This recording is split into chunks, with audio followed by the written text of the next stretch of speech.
ঘুম থেকে উঠে গাড়িটা বার করলাম। গাড়িটা একদম ভিজা ছিল। কালকে ভিজে, ভিজে বাড়িও এসেছি। আর গাড়ির অবস্থা মানে একদম নতুন। কালকে ১ থেকে ১.৫ ঘন্টা শুধু কাজ করার ওখানে ভিজেছি। আমি স্নান, গাড়িও স্নান। নিয়ে বাড়ি এসেছি। বাড়ি এসে গাড়ি দাঁড় করে রেখেছিলাম।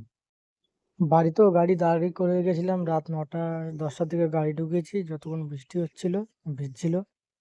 আর গাড়ি তো একদম চিকনা, দেখতেই পাচ্ছ নতুন। আর এটা ভাইজার যেটার নাম লিখিয়েছি আমি। আর গাড়ি কিন্তু সেলফে স্টার্ট হয় না, তোমাদেরকে দেখিয়ে দিচ্ছি, আওয়াজটা শুনে। এইবার এমন একটা বাজে মোবিল ভরেছি যে সকাল হচ্ছে গাড়ি স্টার্ট হতে চাচ্ছে না। এবার ২০০০ হলেই মোবিল চেঞ্জ করতে হবে। আর কিক মারতে হচ্ছে, গাড়ি সকালবেলা স্টার্ট করতে হবে না। তোমাদেরকে সাউন্ড শুনেছি, দেখো।